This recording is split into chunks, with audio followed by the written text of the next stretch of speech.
vraies voix Sud Radio, 17h-19h, Philippe David, Cécile de Ménibus. Chers amis, bienvenue dans Les Vraies Voix. Quel bonheur de vous accueillir encore aujourd'hui entre 17h et 19h avec Monsieur Philippe David. Je vous appelle Monsieur Philippe David. Qu'est-ce que c'est flatteur. Parce que quand on regarde vos scores de prise de parole dans le coup de gueule, je dis Monsieur, moi. Moi, je vous appelle madame. Bah écoutez, Oui. non, mais je dis Monsieur parce que bon, vous êtes bien une femme. ça y a tourne pas de bien. doute là-dessus. Ça tourne bien. Merci. Et il faut 1 euro la personne qui vous lit. Vous imaginez, oui. On partirait au Galapagos, tous les deux. Non mais c'est pas suffisant, faut mettre 100. Ah bah, bien entendu, c'est ça, ouais, toujours plus. On va l'appeler Monsieur Plus. Soyez les bienvenus, on est ensemble jusqu'à 19h, bien sûr. On raconte des bêtises comme d'habitude. Heureusement qu'il y a des gens sérieux autour de nous, quoique. Je ne vous ai pas donné la liste encore. Quoi qu'il en soit, vous êtes avec nous jusqu'à 19h au 0826 300 300 avec ce sommaire ce soir sur le grand débat du jour à 17h30. La France a délivré 336 700 premiers titres de séjour l'an dernier, un chiffre en hausse de 1,8% sur un an. Et si les expulsions ont augmenté de quasi 27%, le nombre de titres de séjour en cours de validité atteint désormais 4,3 millions.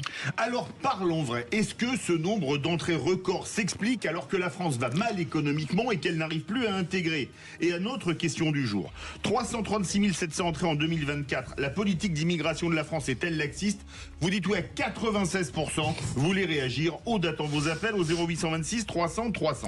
Nicolas Pouvreau-Monti, directeur de l'Observatoire de l'immigration et de la démographie, bon je vais y arriver, je vous le dirai demain, sera avec nous dans quelques instants. Et puis le coup de projecteur des Vraies Voix à 18h40, on revient sur les propos incroyables de Donald Trump qui a voulu prendre le contrôle de la bande de Gaza en expulsant ses habitants vers l'Égypte et la Jordanie, table rase pour transformer en tout cas Gaza en riviera du Moyen-Orient selon le président des États-Unis. Alors parlons vrai, est-ce que pour vous Trump a fondu les plombs ou est-ce que cette proposition vous semble plausible? Et à cette question, Trump veut prendre le contrôle de la bande de Gaza en expulsant les habitants, peut-il être sérieux? Eh bien vous dites oui à 70%, vous voulez réagir, le 0826 300 300. On vous souhaite la bienvenue, Les Vraies Voix jusqu'à 19h. Les vraies voix Sud Radio. Et pour commenter cette actualité, Philippe Bilger est avec nous, bien entendu. Bonsoir, mon cher Philippe. Bonsoir, mes amis. Vous êtes bien beau, mon cher Philippe. Madame Françoise. Oui, Madame de Ménibus. Comment ça va? Madame Françoise, il y a un petit côté maison close. J'allais te dire, non, mais tu sais, ça fait one to two, rue Provence, hein, tu vois. Non, vous connaissez les endroits? Non, je connais l'histoire. Je les fréquente pas, mais c'est peut-être pas le cas pour vous. Je sais que vous aimez bien ça a la grande fermé en mode. 1946. J'allais vous le dire. Et pourtant, c'est étonnant, il y a votre nom. Mais bon, je ne sais pas, il était très jeune. Maintenant, il va à la Grande Motte ou un. Mais non, mais le Cap d'Agde, c'est Bilger qui y va. Non, Ah non, d'accord. moi, le Cap d'Agde, c'est beaucoup trop moral. Et on n'en est qu'à 2 minutes d'émission, hein, je vous le dis tout de suite. Donc, heureusement. Si vous pouvez retirer Madame Françoise, parce que c'est ça le point de départ de l'émission. Dites-moi Madame Fanfan. Madame de Goua. Madame de Goua, ça ira mieux. Heureusement qu'il y a des gens Parce que raisonnables Madame autour de cette table. Ça fait tout de suite la fille de joie, tu vois. Donc d'un seul coup, on retombe sur le même problème. Oui, en vrai, c'est vrai, je dis ça, je dis rien. Madame Françoise de Goua. Ça a de l'allure. Mesdames et Là, messieurs, c'est Madame Françoise avec de Monsieur Joie. François Ouzillon qui aimerait bien en placer une depuis tout à l'heure, maire de Vernon et conseiller régional de Normandie. Bonsoir Monsieur le maire. Bonsoir. On est ravis de vous accueillir ce soir. Pourquoi vous êtes tombé? Pourquoi vous continuez? Il m'en faut plus pour me choquer. Non, mais c'est pas ça, c'est que ça s'attrape. On était normaux, nous, quand on est arrivé il y a quelques années. Ah bon? Ah oui. Vous lui demandez pourquoi il est là? Parce qu'il n'a pas le choix. C'est nous qui décidons. Mais François, il demeure normal. Voilà. Ça fait 2 fois, donc bon. Très Ça fait plus. Ouais, bon. Alors Ouais. ça sonne au téléphone Drink Day, nous dit-on. 0826 300 300 avec Cyril qui nous appelle de l'Ain. Bonsoir Cyril. Bonsoir Cyril. Oui, bonsoir la sacrée équipe. Hein. L'ambiance aujourd'hui est vraiment à décaper. Hein. Ah ouais, ça c'est moi que bon, on va les gérer, vous inquiétez pas. Enfin, si on y arrive. Vous vouliez revenir sur Elon Musk, mon cher Cyril. Exactement. Je profite déjà pour saluer toute l'équipe fantastique. Je crois que vous nous Merci. accompagnez Merci beaucoup. lors de notre trajet et spécialement Philippe Bilger, dont j'apprécie la tempérance. Continuez. Je pensais qu'il allait nous apprécier la température et alors on se disait qu'est-ce qui se passe? WhatsApp. Ça Non, fait mais- plaisir. Bah oui, mais c'est Cyril, bien. Cyril, vous êtes sûr? Vous avez tout entendu de lui? Oui. C'est bizarre. La tempérance, ouais. Eh ben, Ouais, dis- ouais, ouais. bah, Allez-y, Cyril. On vous laisse Oui, la je main. voulais réagir concernant la réaction du monde médiatique français par rapport à l'attitude de Minsk. Je pense que c'est quand même surprenant pour nous, Européens, regardant nos cousins du côté de l'Atlantique. Tout ce que Donald Trump est en train de faire actuellement figure sur son manifesto. Oui. Y compris la manifesto, c'est le programme en français. Exactement. Y compris la fermeture de l'agence sur laquelle je souhaiterais particulièrement intervenir. USAID, c'est ça? Oui, l'USAID, c'est ça. L'USAID, c'est l'équivalent français de l'Agence française de développement, qui est, comme vous le savez, l'arme politique et puis stratégique pour pouvoir mettre en marche certains programmes américains à l'étranger. Et vous savez très bien que chaque fois quand il y a une nouvelle administration, il est, on va dire, de coutume que l'administration entrante puisse suspendre les programmes, le temps de voir un peu clair.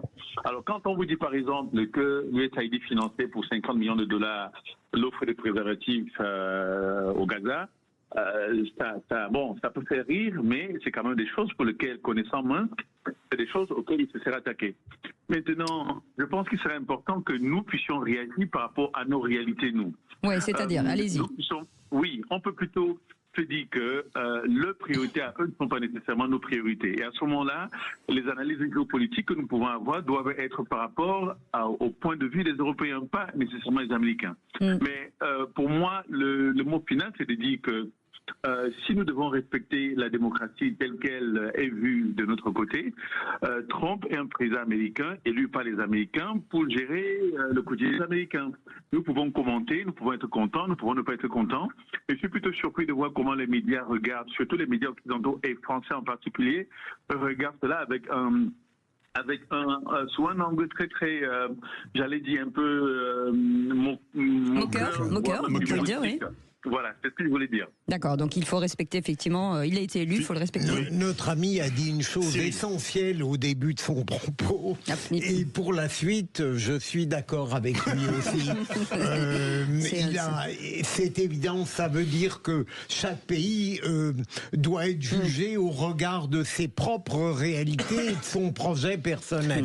Juste, je voulais dire que on peut considérer qu'on est trop méchant quand on rentre dans les fichiers sans autorisation et sans mandat du Trésor public sur le traitement des fonctionnaires, quand on licencie par mail tous les employés, je veux bien que ça soit le spoil system. Je ne peux pas entendre ce discours, mon cher ami. Je peux l'entendre, mais la réalité, c'est que ce sont des gens qui s'assoient sur l'état de droit. Pardon. François. Pas bien sûr d'avoir tout assimilé, mais en tout cas le peuple est souverain et il a largement choisi, alors qu'on avait dit que ce serait serré. Manifestement, c'était pas du tout serré. Maintenant, il a 4 ans pour agir, et si les Américains ne sont pas contents, ils le dégageront dans 4 ans. Non, 2 ans. Il y a les midterms. Les midterms. Merci beaucoup, en tout cas, nous avoir porté ce sujet, mon cher Cyril. On espère que vous nous aimez aussi, un peu nous aussi, parce que là. Ah oui, ok, très bien. J'ai quand même été obligé de vous chercher sur le sujet quand même. C'est agréable d'être privatisé. Voilà. Allez, chouette, mon Dieu, le procureur dans un instant, Philippe. Je vais parler de François Bayrou encore. Pardon.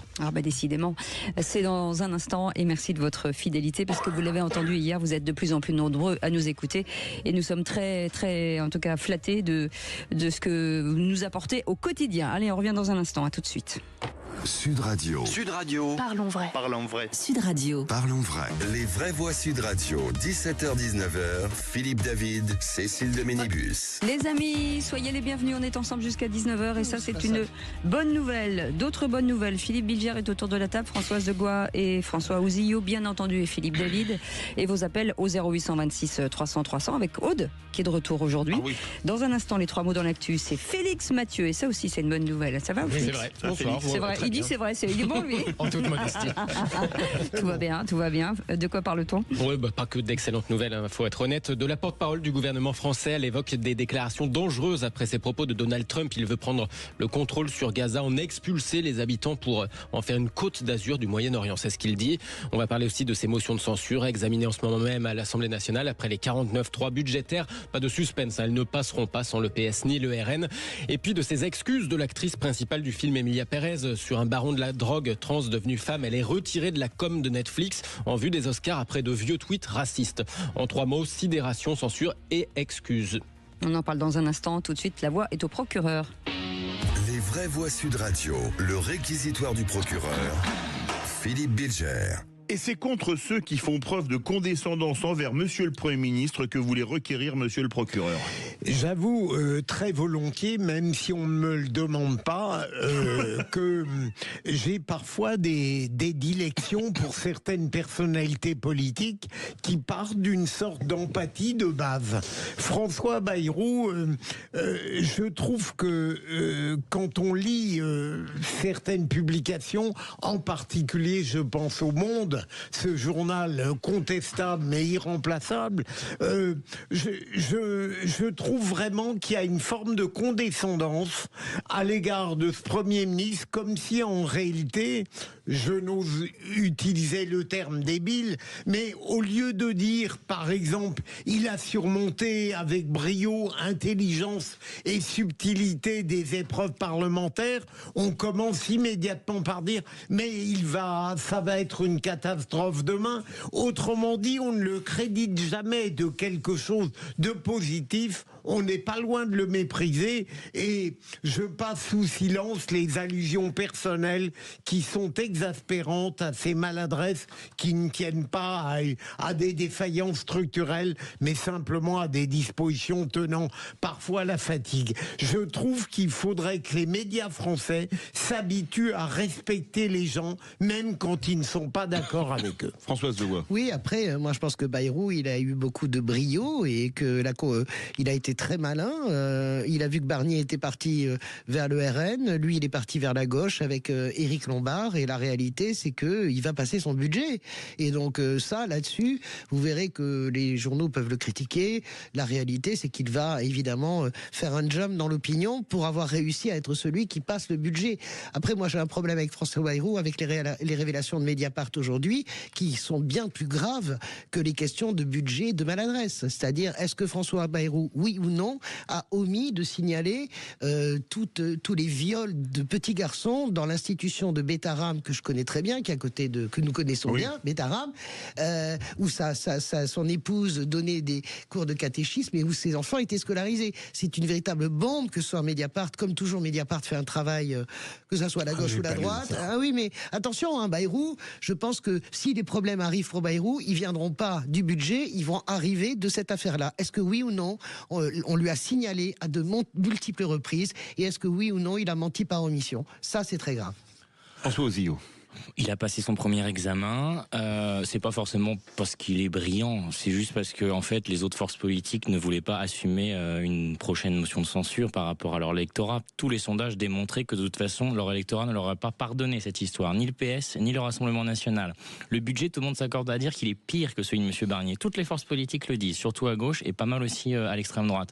Donc il a passé son examen. Il y en aura d'autres dans les semaines à venir. Je pense qu'il a acheté du temps, il a acheté du sursis. Il pourra tomber soit sur cette histoire potentiellement, je ne sais pas, je ne connais pas encore tous les détails de l'affaire, ou sur une loi immigration, ou sur le prochain budget 2026, ou quand le RN aura décidé d'appuyer sur le bouton de la dissolution l'été prochain. Pour le moment, le RN n'a plus pouvoir à l'Assemblée. Ça, allez, c'est sûr. Merci beaucoup Philippe Bilger. Tout de suite les 3 mots dans l'actu avec Félix Mathieu. Les vraies voix Sud Radio. 3 mots dans l'actu, Félix, qui sont sidération, censure et excuses. Des déclarations dangereuses pour la paix, réagit la France après ses propos de Donald Trump. Le président des États-Unis dit vouloir vider Gaza de ses habitants pour en faire une sorte de Côte d'Azur au Moyen-Orient. L'Assemblée nationale vote en ce moment même sur les 2 motions de censure LFI sans grand suspense. Ni le PS ni le RN ne comptent renverser le gouvernement aujourd'hui. Et puis Emilia Pérez, le film sur le baron de la drogue trans devenu femme aborde les Oscars avec du plomb dans l'aile. Un Netflix retire l'actrice principale de son plan com. Celle-ci présente ses excuses après la découverte de vieux tweets racistes. Les vraies voix Sud Radio. The U.S. will take over the Gaza Strip Les États-Unis vont prendre le contrôle de la bande de Gaza. Le monde semble comme pris de sidération, a vu l'énormité des propos de Donald Trump la nuit dernière. Le président des États-Unis dit vouloir déplacer les Gazaouis vers la Jordanie et l'Égypte, pays qui n'ont jamais été candidats à un tel scénario, et déplacer pour transformer Gaza en Côte d'Azur du Moyen-Orient, explique Donald Trump lors de cette réception du Premier ministre israélien. Benjamin Netanyahou, en retour, l'a qualifié de meilleur ami qu'Israël n'ait jamais connu à la Maison-Blanche. De l'ONU à la plupart des grandes capitales pleuvent les réactions consternées, à l'image ici de la porte-parole du gouvernement français, Sophie Primas. La France est opposée pleinement au déplacement des populations. C'est un sujet de déséquilibre dans le Moyen-Orient, évidemment, qui est contraire à la solution à deux États que nous prônons depuis des années. Les déclarations sont probablement dangereuses pour la stabilité et pour le processus de paix qui est enclenché. Nous avons encore des otages, nous avons possible déstabilisation de ce territoire qui est à feu et à sang depuis trop d'années. Nous en tenons à notre politique qui n'est pas de déplacement des populations, la recherche d'un cessez-le-feu temporaire vers un processus de paix et une solution à deux États. La porte-parole du gouvernement français, Sophie Primas, tandis que justement après ces déclarations de Donald Trump, au contraire, Bezalel Smotrich, ministre des Finances et figure de l'extrême droite israélienne, indique vouloir enterrer définitivement l'idée d'un État palestinien. Philippe Ligard. Rien ne montre mieux la distorsion absolue entre les délires parfois créatifs d'un Trump et les déclarations de notre porte-parole Sophie Primas. Deux salles, deux ambiances. Voilà, absolument. Oui, mais bon, qu'est-ce que vous voulez que je vous dise? La première partie aurait pu être bonne, transformer Gaza. Moi, je connais Gaza parce que j'y étais. Il y a une époque où on allait boire des cafés à Gaza. On a l'impression qu'on l'oublie. Mais Gaza est un endroit exceptionnel. Le front de mer de Gaza est extraordinaire. Si Yasser Arafat et le Fatah avaient décidé d'investir dans Gaza, ça aurait pu être un des plus beaux spots de la Méditerranée. C'est absolument somptueux. Donc, quand ils disent on peut faire la Côte d'Azur, on peut entendre ça. C'est la deuxième partie qui est lamentable. Non, on n'enlève pas Gaza aux Gazaouis. Gaza appartient aux Palestiniens. Point barre. Et là-dessus, je pense que Macron a été plus puissant dans sa déclaration que Sophie Primas en disant État palestinien, on ne déplace pas les populations. Un mot, François Zio. Sur l'État palestinien, la position française n'a jamais dévié pour le coup. Concernant Trump, il a voulu faire un coup de com' encore comme d'habitude. Cette volonté encore d'intervenir surtout surtout en dehors des États-Unis. Voilà, il est fidèle à son rôle depuis qu'il est élu. Mais là, il franchit quand même pour moi une étape supplémentaire. L'actu internationale aussi, c'est cette proposition de négociation émise par le président ukrainien. Oui, Volodymyr Zelensky se dit prêt à des négociations directes avec Vladimir Poutine pour mettre fin à la guerre d'invasion russe. Fin de non-recevoir du Kremlin qui évoque des déclarations vides de sens de la part du président ukrainien. Deuxième mot, censure, avec ces deux votes sans suspense à l'Assemblée nationale. Deux motions de censure LFI pour les 249.3 du gouvernement Bayrou, l'un sur le budget de l'État, l'autre sur celui de la Sécu. Le RN ne devrait donc pas voter la censure, pas plus que le PS. Les socialistes présenteront d'ailleurs une motion de censure spontanée la semaine prochaine, c'est-à-dire indépendamment des 49.3 budgétaires. Motion de censure liée au terme de submersion employé par François Bayrou en parlant de l'immigration. Initiative socialiste raillée par la chef de file des députés insoumis, Mathilde Panot. Le Parti socialiste a d'abord expliqué qu'il censurait tout gouvernement qui ne soit pas issu du nouveau Front populaire. Tout gouvernement qui n'abrogerait pas la réforme de la retraite à 64 ans passée en force contre tout le pays. Tout gouvernement qui ne dirait pas suspension de la réforme des retraites. Tout gouvernement si M. Retailleau serait dans ce gouvernement. Puis ils ont expliqué qu'ils censuraient si l'aide médicale d'État serait touchée. Puis ils ont expliqué qu'ils censuraient si Bayrou ne s'excusait pas sur le mot submersion migratoire. Puis ils ont expliqué qu'ils demandaient au gouvernement de ne pas utiliser le 49.3. Donc nous expliquer que plus tard, peut-être, il y aurait une motion, mais qui ne permettrait pas de faire chuter le gouvernement. C'est irresponsable. Ça n'a aucun sens. Mathilde Panot, présidente du groupe LFI à l'Assemblée nationale. Oui, bon, écoutez, Mathilde Panot et le RN, LFI ont décidé de rester à l'extérieur. Donc, moi, je peux que me réjouir, si vous voulez, qu'à un moment donné, s'il y a une négociation avec des choses qui ont été obtenues, 1 milliard de plus pour les hôpitaux, moi, je peux me réjouir et je me réjouis parce que ce moment-là, savourons-le, il renvoie à une forme de solitude, LFI, qui ne fait qu'être battu, législative et le Rassemblement national, parce qu'il faut quand même dire qu'aujourd'hui, Marine Le Pen, momentanément en tout cas, elle a perdu la main. Elle n'est plus l'arbitre des élégances à l'Assemblée nationale. Donc, je ne sais pas si ça durera, mais c'est un moment politique intéressant. Un renversement de rapport de force. surtout, Olivier Faure avait parfaitement expliqué sur une radio que j'écoute peu à quel point sa démarche était cohérente. Responsabilité pour le budget, et puis la suite, il continue à contester. François Ozio. Encore une fois, ils sont attachés à leur base et leur base ne voulait pas qu'ils censurent. Après, ils ont des échéances. Les LR ont des échéances. Le PS a des échéances. Le RN a potentiellement une échéance judiciaire fin mars et potentiellement le moyen d'encourager une nouvelle dissolution à l'été prochain. Donc, on a acheté du temps sur le budget. Tout le monde voulait que la France ait un budget. Moi, je suis très heureux effectivement qu'on commence à détacher la LFI du PS. C'est un clin d'œil supplémentaire à ce qui s'est passé le week-end dernier à Villeneuve-Saint-Georges et ça fera l'objet de mon tour de table. Et le troisième mot, excuse, celle de l'actrice principale du film, Emilia Pérez. Signola. Si. Netflix retire Carla Sofiane Gascon de sa campagne en vue des Oscars. Dans ce film, Emilia Pérez, elle incarne un baron de la drogue qui se lance dans une transition de genre pour devenir une femme. Mais des vieux tweets de l'actrice ont été exhumés. Des tweets, par exemple, en pleine affaire George Floyd, cet Afro-Américain mort asphyxié par un policier agenouillé plusieurs minutes sur son cou. Elle avait alors, à l'époque, qualifié la victime de toxicomane, d'escroc. Elle s'était plaint aussi que la cérémonie des Oscars 2021 ressemblait trop, selon elle, je cite, à un film afro-coréen ou à un festival Black Lives Matter. Sous une photo de femme voilée, elle avait qualifié l'islam de foyer d'infection pour l'humanité, d'humanité profondément dégoûtante. Alors après la découverte de tous ces tweets, l'actrice a mis son compte hors ligne, puis par la suite, elle a présenté ses excuses. Netflix donc retire l'actrice principale de sa communication en vue des Oscars. Pas sûr que ça suffise à faire oublier la controverse d'ici le 2 mars. Ouais. Merci beaucoup Félix Mathieu. Allez, vous restez avec nous. Dans un instant, on va revenir sur ces 336 700 titres de séjour délivrés. Plus de 1,8%, expulsion en hausse de plus de 27%. Alors parlons vrai, comprenez-vous ce nombre d'entrées record alors que la France va mal économiquement et n'arrive plus à intégrer? Et à cette question, 336 700 entrées en 2024, la politique d'immigration de la France est-elle laxiste? Vous dites oui à 96%, vous voulez réagir, Aude attend vos appels au 0826 300 300. Et notre invité Nicolas Pouvremonti, qui est directeur de l'Observatoire de l'immigration et de la démographie. Bonsoir. D'être avec nous. Petite question courte et réponse courte. Est-ce que finalement tout le monde a l'air de tomber des nues? Est-ce que c'est vraiment une surprise? Non, vraiment pas. C'est la continuité d'une dynamique d'accélération de l'immigration qui est engagée depuis bien 20 ans. Allez, on en parle dans un instant. Soyez les bienvenus. Ce numéro de téléphone, il est pour vous, 0826 300 300. À tout de suite. Sud Radio. Sud Radio. Parlons vrai. Parlons vrai. Sud Radio. Parlons vrai. Les vraies voix Sud Radio, 17h-19h, Philippe David, Cécile de Ménibus. Bienvenue dans les vraies voix. On est ensemble jusqu'à 19h avec Philippe David. Je vous ai peut-être un peu surpris en prenant l'antenne comme ça très fort. Ouais, je ne sais pas si vous étiez au volant, ça se trouve vous avez fait un écart. Pardon, je parlerai un petit peu plus lentement la prochaine fois. J'ai l'impression que j'ai réveillé des gens. Ça va Philippe David? Oh oui, c'est l'heure de la fin de la sieste à 17h31 quand même.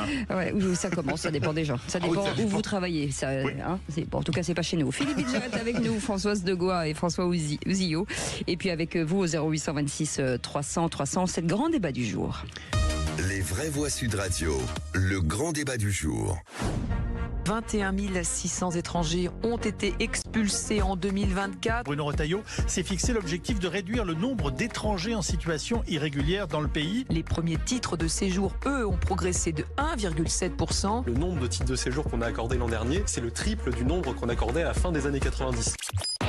Et donc, vous l'avez entendu, la France a délivré 336 700 premiers titres de séjour l'an dernier, un chiffre en hausse. Et si les expulsions ont augmenté quasi de 27%, le nombre de titres de séjour en cours de validité atteignent quand même 4,3 millions. Alors parlons vrai, est-ce que les propos du gouvernement sur le contrôle de l'immigration ne sont que de la com? Et à cette question, 336 700 entrées en 2024, la politique d'immigration de la France est-elle laxiste? Vous dites oui à 97%, vous voulez réagir, les vraies voix attendent vos appels au 0826 300 300.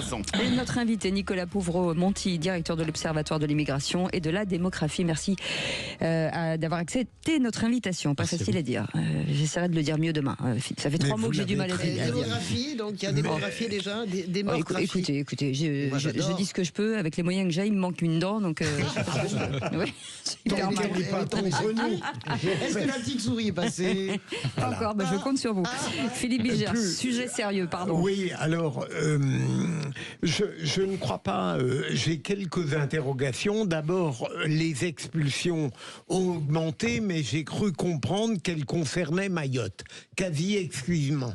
Deuxième élément, ce qui me frappe, et là, vraiment, j'attends avec impatience les réponses de notre invité, c'est le fait que on ne peut pas créditer le gouvernement d'une mauvaise volonté ni de naïveté dans ce domaine. Et pourtant, j'ai l'impression que son verbe vigoureux n'a rigoureusement aucune importance sur l'immigration, l'arrivée des immigrés légaux et les autres. Et je ne parle pas des OQTF, des dévoyés du droit d'asile qui restent chez nous.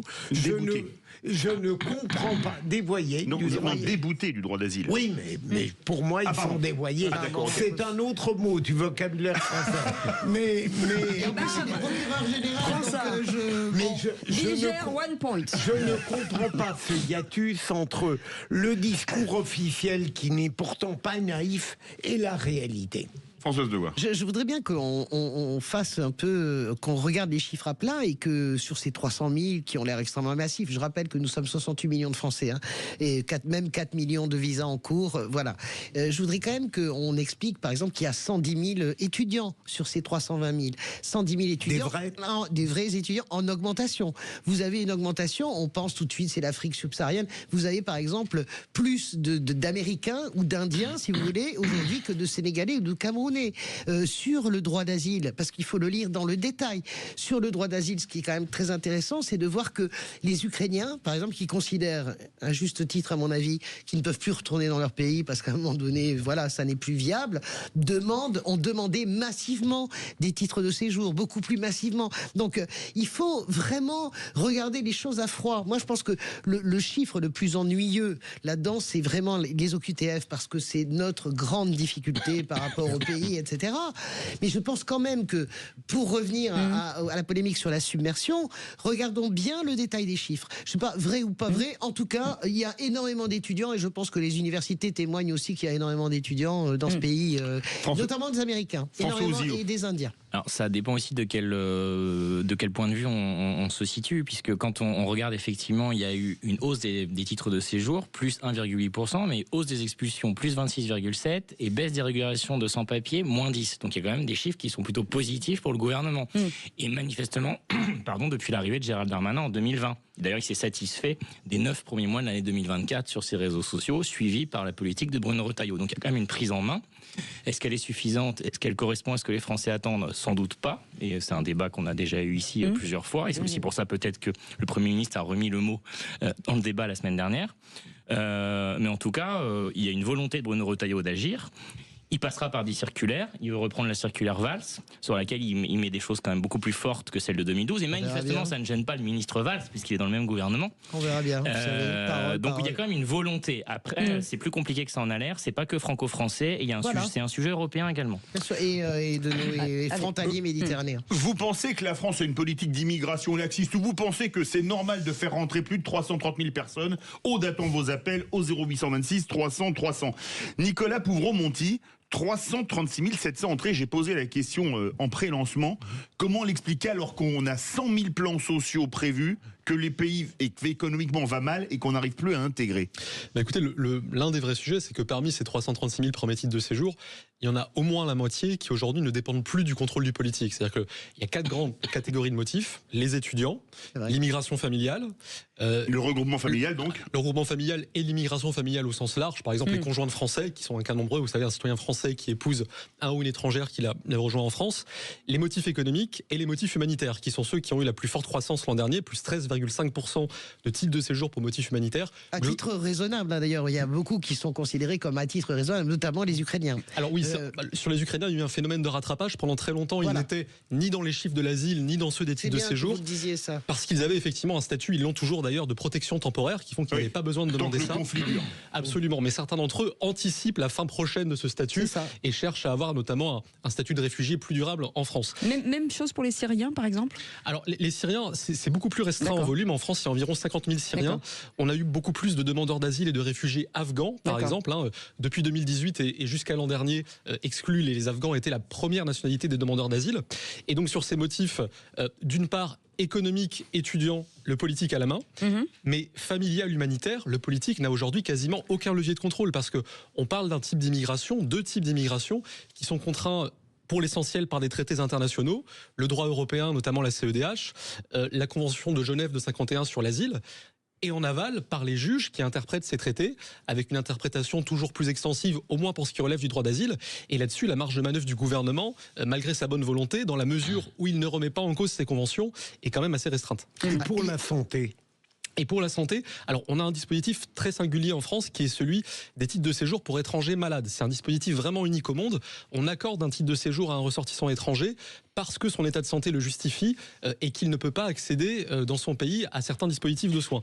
En volume, c'est très restreint. C'est 3000 titres nouveaux accordés l'an dernier.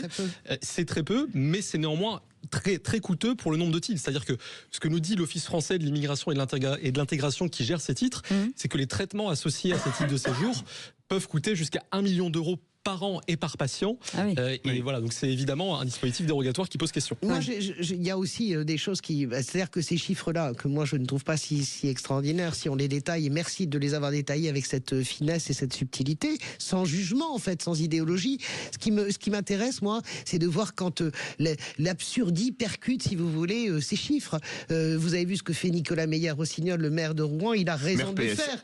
Il a raison de le faire, Nicolas Meyer-Rossignol, avec cette jeune kosovare qui parle 5 langues ou 7 langues, qui veut s'intégrer, qui avait un CD et qui va être renvoyé en Ecotel. Il n'y a pas plus intégré qu'elle. Il a d'ailleurs mis, et c'est pas un bolchevique wokiste, Nicolas Meyer-Rossignol. Il se bat vraiment. Donc on a ces situations absurdes de cas par cas qu'il faudrait quasiment traiter, et cette masse de chiffres qui correspond vraiment. Il ne faut pas parler massivement des chiffres. C'est ce que je veux dire par là. Donc c'est une immigration choisie qu'il faut, Françoise. Non, moi, je ne discute pas d'immigration sur un coin de table avec des mots valises et des phrases répétées à l'envi. Si on parle de ça, je voudrais avoir votre avis. Est-ce que... Je pense que l'immigration devrait être un immense débat national. Je pense que nous devrions... Non, mais avec tout le monde, pas référendum, parce que c'est pas possible, et heureusement d'ailleurs, parce que ça sera passionnel. Je pense qu'il faudrait qu'on soit capable... Non, mais arrêtez avec l'avis au peuple sur l'immigration. Vous allez voir ce que ça va donner. Non, si le peuple vote contre le gouvernement, il faut changer le peuple. Non, c'est pas ce que je dis du tout. Non, c'est Bertolt Brecht. Non, mais vraiment, je voudrais aller... Est-ce que je peux... Juste, je vous fais cette proposition. Il faudrait vraiment qu'on soit capable, moi je pense que tous les partis en sont capables, sauf peut-être les extrêmes, j'en sais rien, se mettre autour de la table et discuter ensemble et trouver un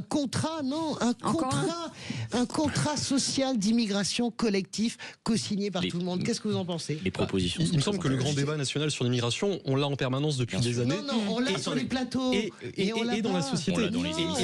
Et ce qui se dégage dans la société, c'est beaucoup plus une ligne de consensus qu'une ligne de clivage. C'est-à-dire qu'on a maintenant des enquêtes d'opinion sur l'immigration à peu près tous les mois, et on a systémement entre 2 tiers et les 3 quarts des sondés. Mais on ne fait pas une politique avec l'opinion. Qu'il y a aujourd'hui, à partir du moment où on parle de 2 tiers ou 3 quarts des Français, vous voyez, et ce qui est intéressant d'ailleurs, c'est que c'est 90% de l'électorat RN qui pense ça, mais c'est aussi 2 tiers de l'électorat macroniste, c'est aussi une petite moitié de l'électorat PS. 43% des électeurs PS ont répondu la semaine dernière à Elab qu'ils partageaient personnellement le constat d'une submersion migratoire, c'est le terme qui a été employé par le Premier ministre. Donc dans l'opinion, ce sujet est en fait beaucoup moins clivant que dans le débat politique et dans le commentaire médiatique. Et pour ce qui est des chiffres, vous avez évidemment raison, les chiffres dans leur masse ne rendent pas toujours justice aux cas individuels et aux trajectoires personnelles qui existent. Il n'en demeure pas moins qu'on fait aussi de la politique sur des chiffres, sur des moyennes, sur des masses. Et ces chiffres, au-delà des mots qu'on choisit, submersion ou pas submersion, dessinent des faits qui sont quand même assez clairs. Il n'y a jamais eu autant d'immigration en France qu'aujourd'hui, en volume, en pourcentage, en flux, en stock.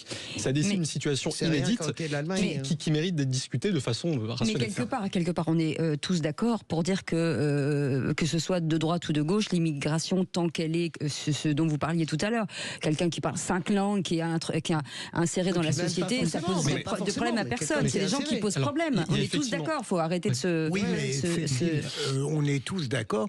Moi, je suis d'accord lorsqu'on dit que l'immigration n'est pas une chance pour la France. Je pense qu'elle est une chance pour la France. Mais, non, mais moi, je pense que elle est une chance pour la France.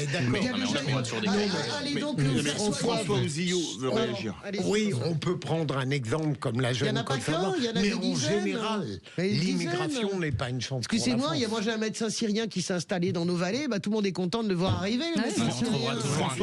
On trouvera toujours un contre-exemple. Non, c'est pas un contre-exemple. On fait pas de la politique contre l'opinion, on fait la politique avec l'opinion. Une erreur. Il a été...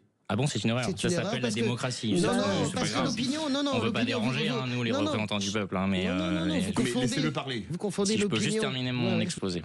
La semaine où il y a 15 jours... il est ferme, François Ozillot. Il y a 15 jours... Il faut battre avec Françoise, oui. Parce que je veux pas le vexer, c'est tout. Ça doit être ça. Ça, il est trop jeune. François Ozillot. Vous êtes ma professeur, alors, Françoise, c'est ça? Un peu, oui. Il y a 15 jours, François Bayrou, qui est quand même pas un affreux droitard, a mis dans le débat ce sujet de submersion migratoire. Vous avez vu la polémique, notamment par vos vieilles lunes socialistes, face au sondage. Tout le monde lui a donné raison, mais en masse. Le peuple français lui a totalement donné raison. Donc, pas la gauche, mais parce que la gauche est complètement à la ramasse sur le sujet. Vous dites que 43%, la gauche est à la ramasse sur le sujet. Ni chez les Verts, la gauche est à la ramasse sur le sujet, et c'est parce que justement vous ne voulez pas voir le sujet. 193 si je peux juste terminer, mais laissez-le parler. La gauche est à la ramasse sur le sujet. C'est pour ça qu'elle se fait doubler depuis très longtemps, notamment sur ces questions par une partie de l'hémicycle et par la droite. Quand on comprendra pas ce sujet à bras-le-corps, et c'est ce que fait Retailleau et c'est ce que faisait Darmanin avant, et d'ailleurs il y a des gens de gauche qui sont tout à fait d'accord avec ça, c'est bien d'ailleurs comme ça que le macronisme a capté une partie du centre-gauche, et si vous voulez toujours pas voir le sujet, Françoise, vous et vos amis, vous continuerez à faire monter le Rassemblement National. On part au 0826 300 300. Cyril, bonsoir. Bonsoir la grande famille. La grande famille, c'est le dimanche avec le poulet là pour l'instant. Allez-y. En se jetant les os à la tête. Allez-y Cyril, allez-y. Bon, écoutez, j'ai vraiment l'impression que les discussions ou la discussion sur l'immigration fait peur à la France et aux Français. Et je pense qu'il est temps qu'on puisse se regarder devant les miroirs. Il est possible qu'on n'ait pas fait la paix avec le passé. On est bien conscient que l'immigration peut apporter, mais il est temps que le peuple français se demande quel type d'immigration peut vraiment apporter à la construction de la nouvelle France, la France du XXIe siècle. Pour reprendre par exemple les chiffres de Nicolas, si on compare les 3000 titres que la France a officiellement accordés, par exemple au titre qu'un tout petit pays qui est la Suisse, qui est juste à côté de la France, a accordé à ses immigrés, on est très très loin par exemple des pourcentages. Et la différence, c'est que les politiques, en Suisse par exemple, n'ont pas peur d'appeler un chat un chat. On ne peut pas parler de l'immigration, on ne peut pas résoudre le problème de l'immigration si on est incapable de la caractériser et de la qualifier. Que le Premier ministre puisse parler, par exemple, de submersion et que ça fasse un tollé au milieu des politiques, ça veut dire tout simplement qu'ils sont à côté de la plaque. Et je pense que nous sommes à un moment critique où les médias doivent apprendre à appeler un chat un chat. Oui. Si nous retournons de nouveau au thème précédent qui était par exemple de regarder ce qui se fait outre-Atlantique, où ils ont appelé un chat, les électeurs ont voté pour eux. Je pense qu'à un moment donné, contrairement à ce que Hélène vient de dire, il faudrait qu'on puisse trouver moyen de demander aux Français qu'est-ce qu'ils pensent et comment est-ce qu'on doit résoudre ce problème-là. Ils ont appelé un 4 outre-Atlantique, pas un chat. On va faire réagir Nicolas Pauvreau-Montier.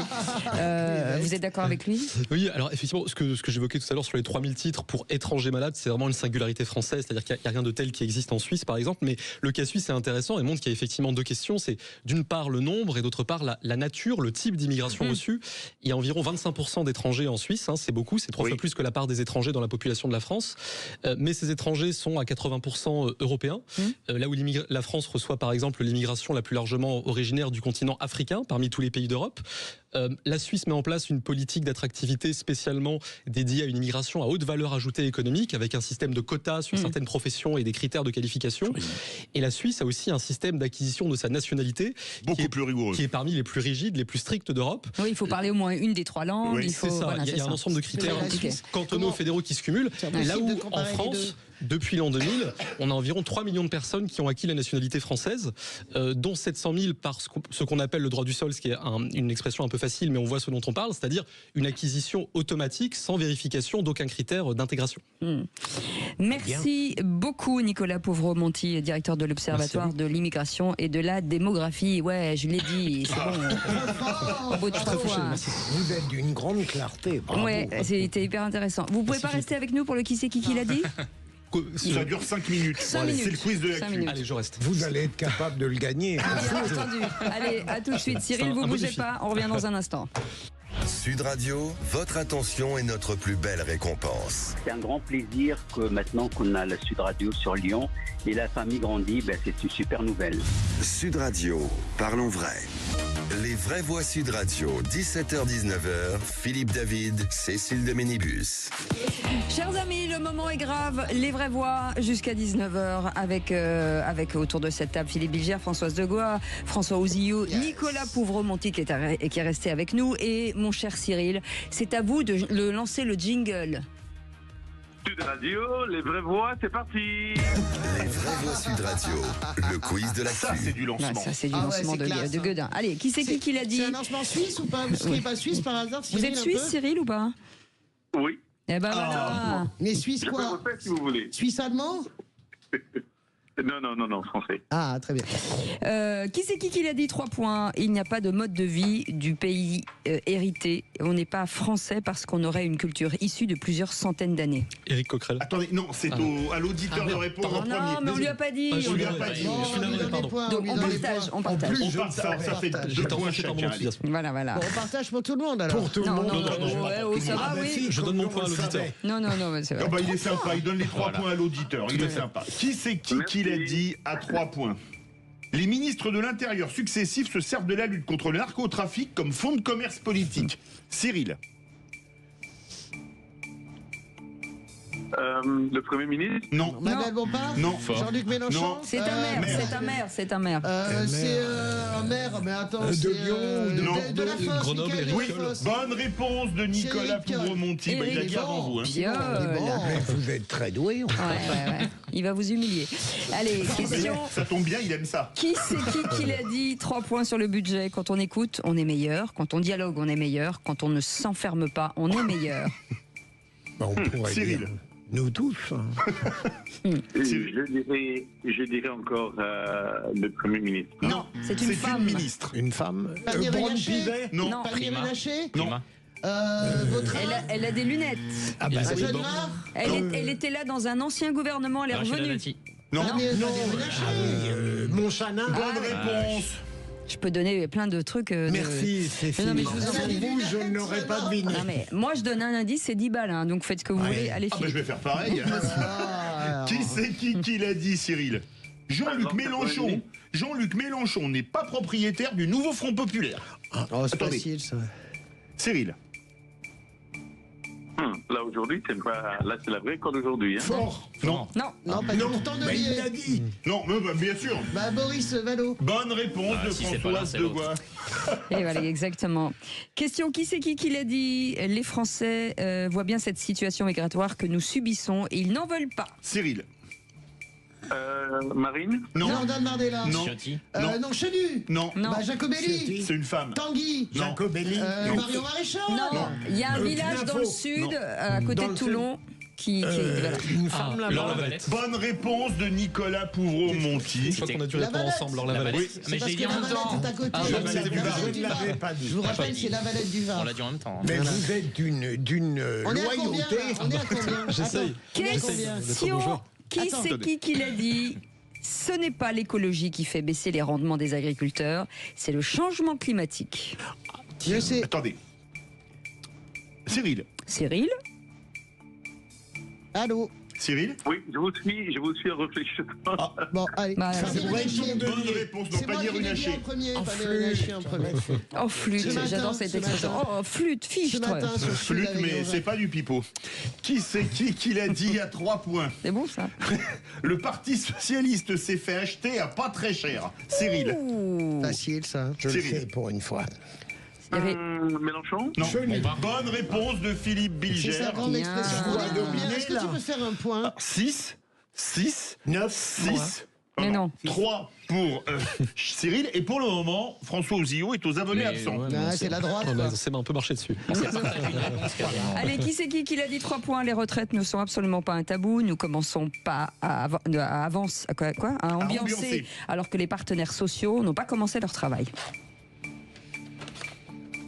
C'est une Cyril, femme. C'est Vautrin, femme. Bah oui. Bonne réponse de Vautrin. Philippe Bilger. Donc je domine. Parce que Vautrin où vont les choses. Elle est très bonne, François. On m'a dit que vous avez un gros Vautrin de vie. Qui c'est? Pas de vanne sur la vanne, hein, sinon c'est nul. Vous l'avez dit combien de fois? Vous me l'avez dit. Qui c'est qui l'a dit? Après le budget, j'espère que la majorité s'élargira à une gauche social-démocrate. Cyril. Je vais dominer. Là, je domine. Je vais dominer. Le PS, le patron du PS? Non. Bonne réponse, François Rebsamen. Oh là là, il est fort. Oh là là. C'est un coup de bol. Et Bravo. attention, la dernière, qui c'est qui l'a dit 3 points. Je ne pense pas que l'immigration soit mauvaise pour le pays. Ça ressemble à du Mélenchon. Ça. Non. Gérald Darmanin. Bonne réponse, Gérald Darmanin. Voilà, vous l'avez dit après. Eh bien, écoutez, c'est très fort. Philippe Bilger, 12 points. Nicolas Pouvremonti, 9 points. Françoise Degois, 6 points. Cyril, 3 points. Et alors, et la droite, quoi. Vous avez bien appelé la mairie de Vernon, ne quittez pas, nous allons prendre votre appel. Et pour vous résumer la situation en latin, Bilgerum imperator est. Ah, C'est tellement Quand François est là, j'abandonne toute espérance, c'est la bonne méthode. Je suis faible. Merci beaucoup, Nicolas Pouvremonti, directeur de l'Observatoire de l'immigration et de la démographie. Merci beaucoup. En tout cas, merci beaucoup, Cyril. Vous étiez un très bon candidat et très sympathique auditeur. En tout cas, vous revenez quand vous voulez. Dans un instant, le journal, la météo avec Rémi André. On espère qu'elle sera bonne. On croise les deux doigts. Et puis le coup de gueule de Philippe David. Pincez-moi, je rêve. Je vais bien vous mettre une bonne paf. Allez, à tout de suite. Sud Radio. Parlons vrai. Parlons vrai. Sud Radio. Parlons vrai. Les vraies voix Sud Radio, 17h-19h, Philippe David, Cécile de Ménibus. Les vraies voix jusqu'à 19h, on est ravis de vous accueillir en tout cas dans cette belle maison Sud Radio où nous vous avons annoncé hier des chiffres phénoménaux et ça on vous le doit bien entendu, même si les équipes Sud Radio travaillent énormément au quotidien, en tout cas pour vous et pour que les choses soient dites, pour que l'actualité soit traitée, que vous puissiez avoir la parole au 0826 300 300, mais quoi qu'il en soit, merci beaucoup de votre fidélité. Allez. Merci à vous. Dans un instant, le coup de gueule de Philippe David. Il y a des tenues vestimentaires que je trouve parfois surprenantes sur un plateau de télé. Et moi, ça va. Ah bah vous, non mais vous êtes ça parfaite. Ça va. Avec nous, Philippe Bilger, Françoise Degois et François Ozillot. On vous dérange pas, Bilger? Au 0826. Non, il est en train de Là, commander des frites. Non. Vous voyez mal, il est sur Tinder. Là. Voilà. Je parle d'un syndicat. Vous ne devriez pas vous plaindre. Non mais promis, Cécile, j'arrête. Promis, Cécile. Je suis une maîtresse d'école. Fait vraiment penser à Finky. Bon, on est à l'antenne. Oui. Allô, la Terre. Non, mais le problème, c'est qu'il écrit une lettre, mais il utilise un doigt, donc on n'a pas fini. Je peux vous assurer. Savez qui c'est qui est comme ça? Non. Patrick Roger. Ah oui, avec un doigt. Il va très vite, mais avec un doigt et on embrasse d'ailleurs. Depuis 50 ans, je ne tape qu'avec un doigt. Voilà, c'est ça. J'ai un doigt extrêmement pluriel. Tu m'étonnes que la justice soit lente, tu vois. Tous les procureurs avec un doigt. Mais je n'ai jamais utilisé un ordinateur. Oui, ça, toi, tu es sur la et on embrasse Patrick Roger. On embrasse Patrick Roger. Qu'on retrouve tous les matins quand même. Absolument, on retrouve tous les matins de 9h10, mais par contre, vous, on vous a au doigt et à l'œil. Et parfois avec Françoise Degois et Elisabeth Lévy, il a du bon courage. Allez, et c'est passionnant. C'est un gars courageux. Passionnant. Les amis. Deux personnalités antagonistes. C'est ça. Apparemment. Je l'adore, Elisabeth Lévy. 0826 300 300 et on l'embrasse bien fort. On embrasse aussi. Elisabeth. Et ce message sur le répondeur, on l'écoute. Oui, bonjour, Jean-Christophe de Bordeaux. Je vois que vous recevez la personne qui s'occupe de l'immigration, mais est-ce qu'on peut croire ces chiffres? Et puis, par qui c'est financé? Toujours par de l'argent public, donc on n'est pas non plus des jambons, arrive à un moment, mais encore une agence, alors celle-là, je crois qu'elle est financée par l'Europe, mais enfin, quelque part, l'Europe, c'est nous qui la finançons. Voilà encore un exemple d'argent qu'on donne pour l'immigration. Voilà, c'est lamentable. Encore une fois, voilà de l'argent qui part et nous on nous demande de l'argent. Eh ben bonne journée. Merci beaucoup. Des jambons en un mot, hein, j'ai bien compris. C'est ça. Il nous donne faim, en tout cas. Ah oui. Mais justement, j'avais demandé à notre invité, Nicolas Pouvremont-Monti. il m'a confirmé que les chiffres étaient absolument incontestables. Au moins, sur ce plan-là, on a pu discuter après. C'est pour ça, c'est intéressant d'ailleurs ce que dit notre auditeur, parce qu'il est très en colère. L'argent public, je sais qu'il ne fait pas bon ton de le dire, mais l'immigration rapporte aussi de l'argent. Vous avez aussi des gens qui payent leurs impôts en France, il y en a énormément, qui travaillent, qui créent, qui consomment. Mais c'est pour ça que tout à l'heure je posais la question, et ça n'arrive pas à faire son chemin en fait dans le débat politique. Mais je pense vraiment que notre pays mériterait un référendum. Ce n'est pas assez, c'est une trop longue campagne. Mériterait véritablement. On fait des Grenelles pour tout. Moi, je pense qu'on devrait vraiment à un moment donné passer un contrat social entre toutes les forces politiques du pays. C'est ce que disait François tout à l'heure. Non, il disait pas ça. Il parlait du référendum sur l'immigration. Moi, je crois que vraiment il faut qu'on les conventions, tout ça, c'est pas mon truc. Je pense que l'urgence est il faut agir. D'abord, on n'est pas dans une urgence migratoire. Je pense que vraiment, non, pas du tout. Enfin, là, on est fondamentalement pas d'accord. 300 000, on n'est pas dans une urgence. Je crois qu'il faudrait vraiment que le pays, qu'on décide véritablement tous les gens de bonne volonté de s'asseoir et de trouver vraiment. Mais c'est impossible. Il faut que ce soit tranché. Mais pour une raison simple, c'est que ça induit une philosophie profonde du rapport avec autrui, du rapport avec les autres nations. Vous savez, je suis d'accord avec vous. Je suis d'accord avec vous. Il y a une crise identitaire qui est réelle. Il y a une peur qui est réelle. Elle est justifiée ou pas. Je voulais juste dire quelque chose qui va vous faire bondir. Mais la réalité, si vous voulez, c'est qu'à chaque fois, on nous vend pendant des mois et des mois le problème de l'immigration. En réalité, c'est toujours à la fin qu'on gagne ou qu'on perd sur le pouvoir d'achat. C'est exactement là-dessus que Trump a gagné aux États-Unis. Et voilà. Donc l'immigration n'est pas un truc qui prend la tête tant que ça aux Français. 30 secondes pour François Ozio. Même pas. Non, il faut que ce soit tranché dans le cadre d'une élection une bonne fois pour toutes. Que la gauche arrête d'être naïve sur le sujet, que la droite soit forte sur le sujet, ça l'évitera de se faire prendre les débats par le Rassemblement national. Si de nouveau en 2027 on met pas ça et on tranche pas une bonne fois pour toutes, vous saurez qui gagnera à l'Élysée. Les Français veulent pas. Manifestement ils veulent bien. Les sondages le démontrent. Vous disputerez hors antenne. Dans un instant, les amis Philippe David. En attendant, on fait une petite pause, on les détend, une petite camomille. On revient dans un instant. À tout de suite. Sud Radio. Parlons vrai. Parlons vrai. Sud Radio. Parlons vrai. Sud Radio. Parlons vrai. Les vraies voix Sud Radio. 17h-19h. Philippe David, Cécile de Ménibus. Et le débat continue autour de cette table avec Philippe Bilger, Françoise Degois et François Ozio. 0826 300 300. Vous, bien sûr, si vous voulez participer au débat, vous êtes les bienvenus. En attendant, le coup de gueule de Philippe David. Les vraies voix Sud Radio. Comme d'habitude, je vais remettre le clocher au milieu du village. Un village qui abriterait un plateau de télévision qui serait par hasard celui de l'émission C'est à vous sur France 5. Pourquoi le plateau de C'est à vous ? Parce que j'ai eu la surprise d'y voir un humoriste nommé Marouane Benlazar y faire une chronique humoristique dans une tenue vestimentaire plus adéquate sur un plateau de télé Kaboul que sur le service public français. Et encore, s'il n'y avait que le problème de la tenue, ce ne serait pas si grave que ça, puisque les tweets de l'intéressé permettent de comprendre le pourquoi de la tenue vestimentaire. Ainsi, à une femme qui se plaignait d'un livreur, je cite, « T'étais encore en club alors que la place d'une femme est à la demeure auprès de son père. Crains ton Seigneur, blâme pas le frère de chez UPS. » Ou encore, PTDR, frère, pété de rire, c'est pour les jeunes, je débat pas de religion, va regarder les conditions pour pouvoir le faire et comment on le fait. La charia nous autorise à fouiller les conversations privées, à les divulguer comme ça. T'es persuadé de faire le bien en plus, qu'Allah nous vienne en aide. Enfin, les fans de Miss France seraient des porcs.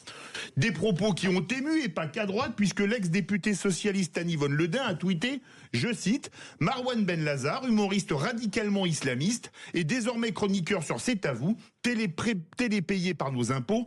J'attends donc l'arrivée rapide d'un marrant en soutane fraternité 5P10 est un rigolo à bouclette, branche ashkénaze, et plus aucune pitié pour les femmes. » Mais des propos qui n'ont pas gêné d'autres, puisque Mathieu Pigasse, le patron de médias qui veut lutter contre les réactionnaires, a apporté son soutien à l'humoriste. Je me félicite donc d'être un réactionnaire. Enfin, pour soulager Anne-Yvonne Le Dain, le service public sera bien au rendez-vous pour lutter contre l'obscurantisme religieux, puisque la fiction Béni soit Sixtine, qui raconte l'histoire d'une femme qui, mariée à un catholique intégriste, ne va pas tarder à se faire oppresser par la religiosité de son mari et de ses proches, sera diffusée ce soir. Et dire qu'on a fermé C8 et Énergie 12. Bravo Philippe. Je n'arrive pas à comprendre comment la France, pour des postes multiples et divers, je pense à des ministres anciens, je pense à cet humoriste ou à d'autres fonctions, va choisir de manière inéluctable l'être le moins fait pour le poste. Là, c'est inimaginable qu'on fasse venir ce prétendu humoriste dans cette émission que par ailleurs j'aime bien puisque j'y suis allé. Eh bien, c'est incroyable qu'on ne sente pas à quel point ça va offenser une certaine opinion publique. C'est pas une certaine opinion publique, c'est juste offensant. Moi, je veux dire, cet homme n'a. Non, c'est mais pas pas une certaine, seulement. mais je veux dire, moi, je vois tous mes copains de gauche, c'est inimaginable. Et puis en plus de ça, pas Mathieu Pigasse, hein. Mais sérieusement, Mathieu Pigasse. Il a tweeté, hein. Mais je le sais très bien, on connaît, mais il est complètement erratique, Mathieu Pigasse. Il nous saoule, il rachète les Inrocks, il rachète Radio Nova, il embauche Guillaume Meurice. D'un seul coup, il va être encore plus à gauche que Mélenchon, alors que c'est un banquier, on sait tous où il est, Mathieu Pigasse. Il est social-démocrate. Bon, je sais bien qu'il est désespéré, il voulait être ou David Bowie ou Emmanuel Macron, il n'est ni l'un ni l'autre, donc c'est un souci. D'accord, c'est emmerdant pour Mathieu Pigasse. C'est pas la même chose, Bowie et Macron. Non, mais c'est fait, mais c'est la réalité. Donc ça, on prend même pas de Mathieu Pigasse. Je vous dis juste que cette présence-là, elle révulse, je pense. Mais tout le monde. Mais il y a zéro problème entre la gauche, c'est de la provocation. la droite. Je pense qu'ils s'en sont pas rendus compte. Je pense qu'ils ont pas. François. Je pense que les tweets. Non, mais pardon. Non. Je pense que les tweets qui ont été déterrés. Je pense pas que. Excusez-moi, la tenue vestimentaire sur un plateau télé. Si moi j'arrive nu demain en plateau, Cécile va me dire t'as pété un câble. Non, mais la vérité, c'est ça drôle. Non, mais Philippe, restons sur la première partie de votre propos. Vous dites à la limite s'il y avait que la tenue. Bon, à la limite, la tenue ça va. Et puis ce qu'il a dit, ça va. Mais je pense qu'ils n'ont pas réalisé. S'il veut, à qui ils avaient affaire. Je pense qu'il reviendra pas, ce mec, c'est pas possible. Mais ce qu'il a dit, on peut pas dire ce qu'il a dit, ça va. Et il dit des horreurs sur les policiers. C'est pas possible. J'ai pas tout mis, le génocide à Gaza, c'est impossible. C'est impossible que ce type continue. Alors, c'est pas ça possible. me rend absolument dingue que mes impôts servent à payer cela. Deuxièmement, on trouvait qu'on n'avait pas encore fait de coupe dans les dépenses publiques. Je pense qu'on aurait pu encore en faire sur France Télévisions. Et troisièmement, il est grand temps. Si je pourrais finir une phrase ce soir, une bonne fois pour toutes, ce serait gentil. T'en as fini plein. Hein. Ah oui, mais à chaque fois, elles sont coupées quand même avant la fin. Et troisièmement, il est grand temps de faire la réforme de l'audiovisuel qu'on attend depuis très longtemps. C'est-à-dire on n'a plus le temps. On n'a plus le temps, François. Ouais, tu veux couper toutes les têtes. Ça, c'est du teasing. Ouais. Allez, vous restez avec nous dans un instant la suite. En attendant, l'info plus de Félix Mathieu. Les vraies voix Sud Radio.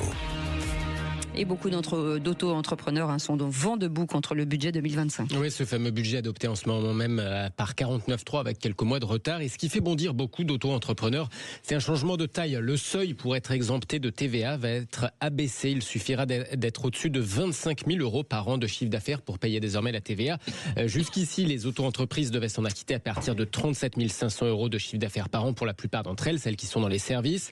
C'était même 85 000 pour la vente achat, 50 000 pour les avocats ou artistes. On passe donc à un seuil d'exemption unique abaissé à 25 000 euros par an pour tout le monde. Ça pourrait conduire plus de 200 000 auto-entrepreneurs à être redevables d'une TVA dont ils étaient exemptés jusqu'ici. Pour en parler, nous sommes avec le président de l'Union des auto-entrepreneurs. Bonsoir François Hurel. Bonsoir. Merci d'être avec nous dans Les Vraies Voix sur Sud Radio. Ce changement, ça va vraiment se ressentir pour les auto-entrepreneurs concernés, ça va faire une vraie différence. Alors vous parlez de 200 000 auto-entrepreneurs concernés. Moi, je vous fais le pari qu'il y aura 1 million d'auto-entrepreneurs en moins dans quelques mois, parce que la mesure, elle a un impact psychologique dramatique. C'est exactement ce qu'il fallait pas faire. On change la règle du jeu n'importe comment, dans un amendement, dans un sous-amendement du gouvernement, en commission mixte paritaire, pas de concertation, on prévient personne, et on explique ensuite que, alors, à un moment donné, on nous explique que c'est pour faire de l'harmonisation européenne, c'est pas vrai. L'Europe vient d'adopter une disposition pour monter le seuil de la micro à 100 000 euros en harmonisation.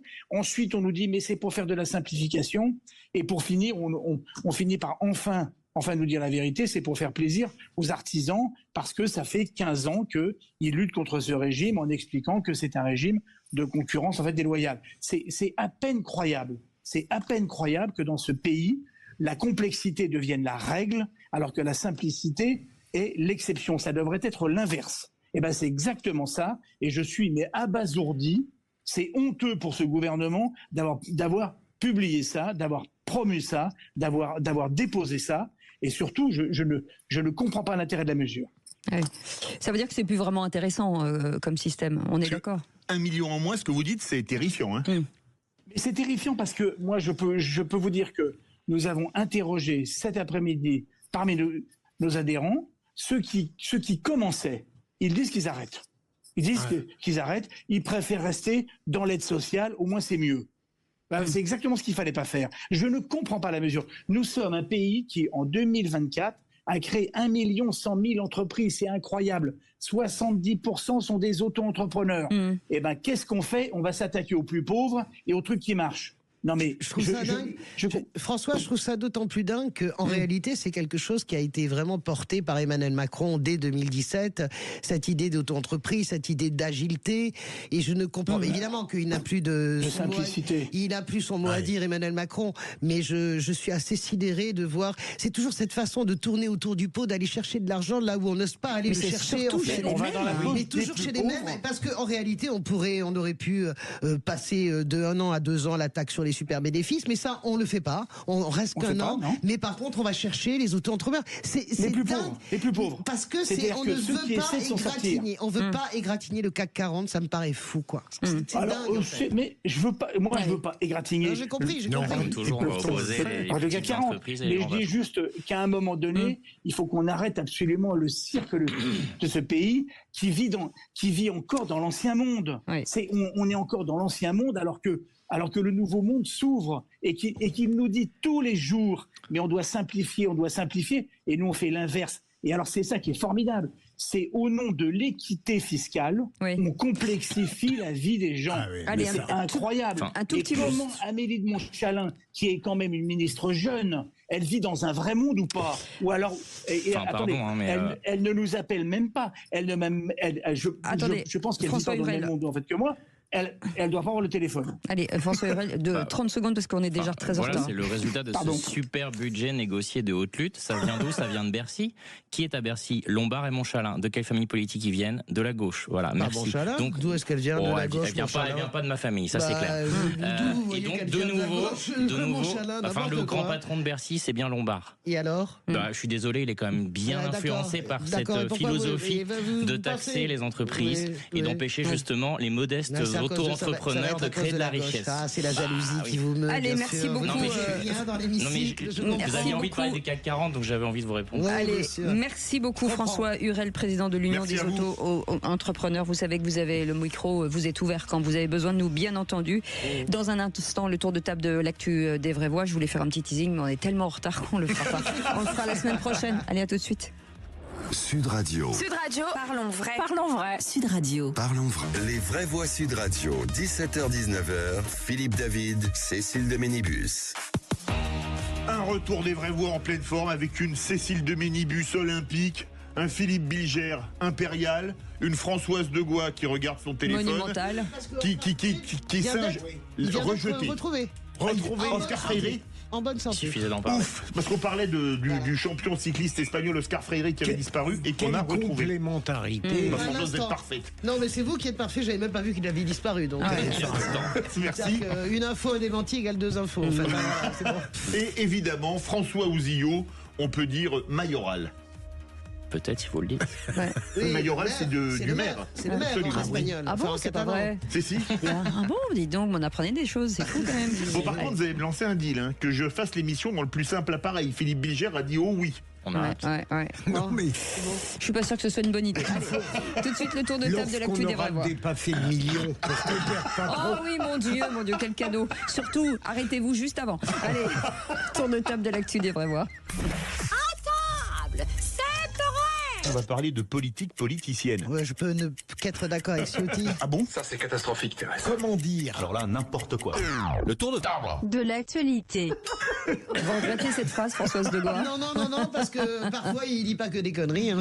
Il peut dire, par exemple, s'il fait beau et qu'il fait beau, il peut dire il fait beau et je suis d'accord avec lui. Donc je pense que ça doit être un truc comme ça. D'accord, ok, très bien.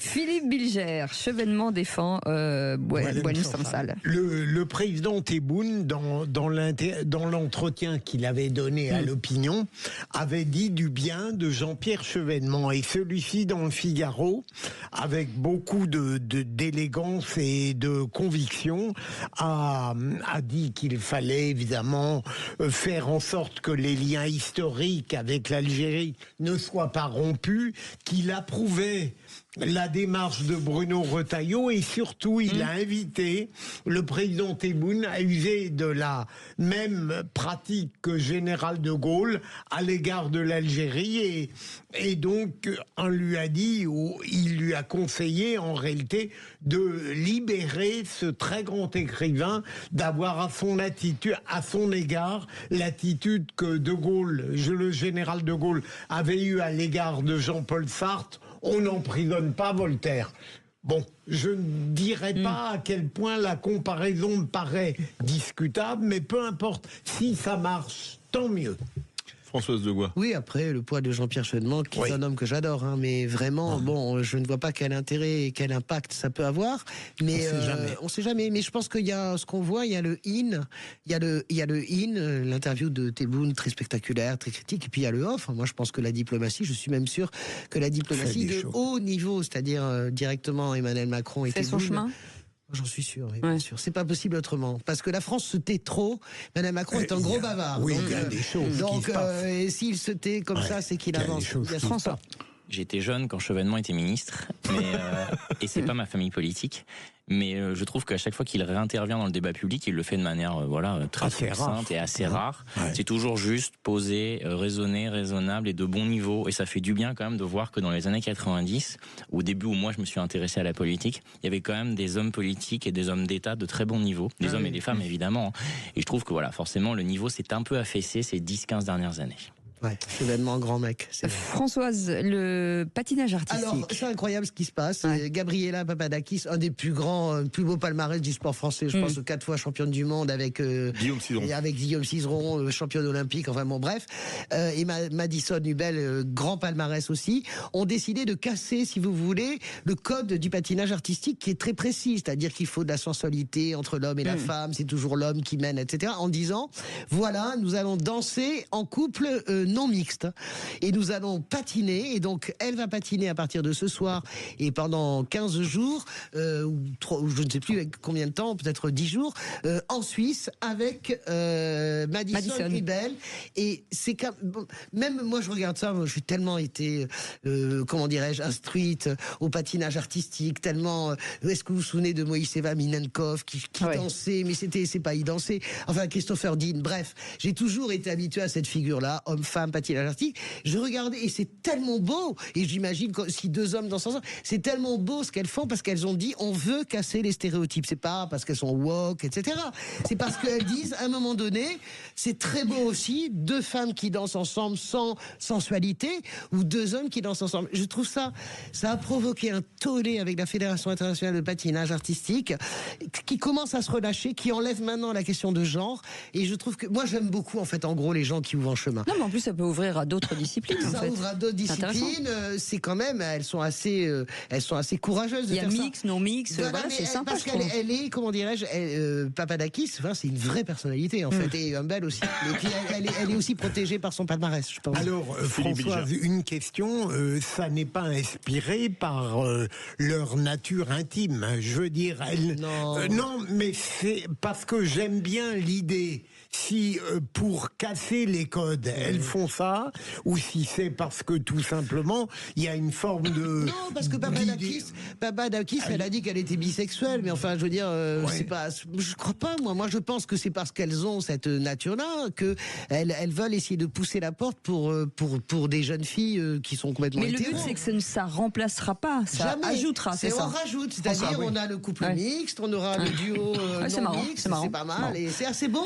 de va danser Ozio. ensemble. On attendra les deux hommes bientôt. Mais alors. en tout cas, c'est très beau de les voir danser. Allez regarder. Moi, je suis tellement hétéronormé Ben, en fait sur le patinage artistique. C'est super beau. Très beau. Et puis elles sont gracieuses. Elles sont très on belles, peut toutes dire. les deux, donc voilà. C'est très beau le patinage. Moi, ma seule référence dans le patinage artistique, c'est Philippe Candeloro. Tu es très sympa. Lucky Bah, Luke. non, mais juste. Je l'ai trouve ça- entendu il y a peu de temps. Je trouve ça- Il est moi, resté le même. Hein. Ça va peut-être étonner Françoise, mais pour un mec de droite, j'aime quand on casse les codes. Oui, je suis ça, très c'est libre. sûr. Je suis très libre Il d'esprit. y a beaucoup de gens de droite qui aiment casser les codes. Hein. Et Moi, je suis donc pas- dans le sport particulièrement, et on pourrait, même si j'ai jamais fait de patinage, enfin la seule fois où je suis allé dans une patinoire, je suis tombé en arrière Poverino. et j'ai fait un mini coma sur la glace. Petit chat. Et j'ai eu une perte de mémoire. Vous êtes Ah non, devenu c'est pas- droite. Un vrai blackout. Le gars, il était de gauche avant de rentrer sur la glace. Ah, j'étais jeune, très jeune. Ouais. Non, tout ça pour dire que je trouve que voilà, le patinage artistique est un art et c'est bien d'être effectivement de casser les codes dans l'art. Ouais. Et ça me fait repenser quand même finalement à la cérémonie d'ouverture des Jeux Olympiques, qui moi ne m'a pas du tout choqué. Ah, j'adore, merci François, je savais qu'on allait être copains. Vous avez pas un copain à côté qui a pas arrêté de cracher dessus, Philippe? Non, j'ai dit du bien et du moins bien. On était deux. Hein. Oui, voilà. Non, mais c'est bien François, non, mais bien sûr. Et c'est comme Ouais, on n'a l'opéra pas le temps, faut qu'il passe à son tour de table. l'opéra de Paris avec Guillaume Diop, voilà. Voilà. Mon cher François, Louis Boyard, le dégagiste dégagé. Voilà, exactement. J'ai fait un rêve samedi soir. Je voyais Louis Boyard dégagé. Une bonne fois pour toutes. On a quand même eu peur toute la semaine passée, car le score du premier tour était quand même plutôt confortable à Villeneuve-Saint-Georges. Et donc au final, c'est une leçon, une fois de plus en politique, une leçon pour la France insoumise et sans doute une leçon pour le nouveau Front populaire. Et je dirais même une leçon pour tous les chiquets politiques et surtout pour les mois à venir et les prochaines échéances électorales. Ça démontre que ce petit jeune Louis Boyard, qui a quand même eu une campagne médiatisée très importante. Hein. Après, elle a été critiquée, mais elle a À aussi charge été ou à décharge, à charge et à décharge. Dans tous les, mais bon, en général, ça fait quand même du bien qu'on parle de soi. Ça fait pas toujours du mal. Et il en a quand même profité, quoi qu'on en dise. Ce qui démontre que les followers sont pas des électeurs, que le projet ne peut pas être tout le temps outrancier, et qu'il faut le déconnecter d'ailleurs de ce qu'ils font au niveau national du niveau local, et que les élections locales, quoi qu'on en dise, c'est quelque chose de sérieux, c'est filer les clés de la mairie à quelqu'un, c'est le maire qui vous le dit, et là, malgré tout ce qu'il a pu faire, et tout ce qu'il n'en a pas voulu faire, notamment retirer quelqu'un du Hamas sur sa liste, au détriment... Qui soutenait le Hamas dans des tweets, etc. Voilà. Donc pour pas qu'on ait d'ennui... Les choses étaient assez claires quand même, effectivement. Il n'a pas voulu justement se coucher à la demande du Parti Socialiste. À mon avis, persistant sur sa ligne et celle de son mentor et de tous les autres. Et il a été battu et clairement battu. C'est une très grande victoire pour la gauche, il finit 10 points derrière, alors qu'il y a 2 listes de droite. Parce que l'ancien maire qui avait fait un salut nazi en plein conseil s'est représenté pensant sans doute qu'il pouvait de nouveau regagner. Donc c'est une belle fessée. Je suis très heureux et il peut retourner à l'hémicycle, dans l'hémicycle, retourner sur les bancs de l'Assemblée nationale, puisque manifestement il n'a pas connu beaucoup d'autres bancs et certainement pas ceux de la fac. C'est une belle défaite politique nécessaire, mais je suis très naïf, moi. Depuis que j'ai vu Louis Boyard dans un train, je vais très vite, insulté par une bande d'imbéciles et resté très calme, je le vois plus de la même manière. Je me dis, c'est un nul politiquement, mais c'est un jeune homme qui n'est pas méprisable. Non, c'est un jeune homme. Moi, je le méprise totalement. C'est un jeune homme de sa génération. J'allais dire bravo, François. Vraiment, non, je le méprise totalement. Il a dit des horreurs quand même. Il manipule les jeunes de son âge, notamment dans les facultés, alors qu'il n'y a pas encore mis beaucoup les pieds. Il manipule les gens, il raconte n'importe quoi, il est dans l'outrance permanente. Et effectivement, il est peut-être pas si bête qu'il en a l'air, donc en plus, il sait ce qu'il fait. Oui, il sait parfaitement ce qu'il fait, et en même temps, c'est la troisième déculottée. Mais c'est que de la forme. C'est de la troisième déculottée pour Jean-Luc Mélenchon, qui veut faire cavalier seul et qui n'a finalement... C'est un tigre de papier, Jean-Luc Mélenchon, il n'a plus de prise sur la gauche. Et ça rabat les cartes pour les élections municipales de l'année prochaine. Et bien sûr, et pour le PS et les écolos. Exactement. Et ça, moi, ils vont pouvoir enfin se décrocher. Mais ils sont décrochés déjà. Ça y est, la séance de psy est terminée. Non, mais arrêtez, on s'en fout de ce qu'espère la droite, on s'en fout pas mal. Une gauche divisée, ça va très bien. Non, on s'en tape complètement, on va encore vous battre, donc laissez tomber la Chers amis, excusez-moi. Sur les communes, c'est pas encore dit. Hein. Vous avez votre passeport ? Ah oui. Sur vous ? Parce que dans un instant, on va parler de Donald Trump. Alors c'est important. Qui veut transformer Gaza en Côte d'Azur. d'Azur Riviera, en expulsant ses habitants surtout. Alors parlons vrai, est-ce que Trump a fondu les plombs ou est-ce que cette proposition vous semble plausible? Trump veut prendre le contrôle de la bande de Gaza en expulsant les habitants, peut-il être sérieux? Vous dites oui à 70%. On attend vos témoignages au 0826 300 300. Outre-Atlantique aussi. Hein. Oui. Allez, à tout de suite. Sud Radio, c'est votre opinion qui compte. Merci à Sud Radio pour l'attention que vous portez au sport. C'est super, continuez. Sud Radio, parlons vrai. Les vraies voix Sud Radio, 17h-19h, Philippe David, Cécile de Ménibus. Chère vraie voix, nous n'en avons pas fini avec vous, sachez-le. Ben non, on a encore 2-3 trucs à vous demander. Avec Philippe Bilger, Françoise Degois et François Ouzillou qui est avec nous. Et puis vous, au 0826 300 300, tout de suite, le coup de projecteur de nos vraies voix. Les vraies voix Sud Radio, le coup de projecteur des vraies voix.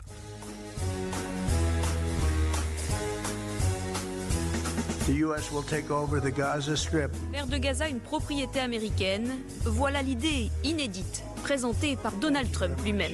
On a un peu le sentiment ce matin que ce n'est pas le président des États-Unis qui parle, mais que c'est plutôt le promoteur immobilier, Donald Trump. Les déclarations seront probablement dangereuses pour la stabilité et pour le processus de paix qui est enclenché. Virer tous les Palestiniens et transformer la bande de Gaza, je cite, en Côte d'Azur du Moyen-Orient. Non, c'est...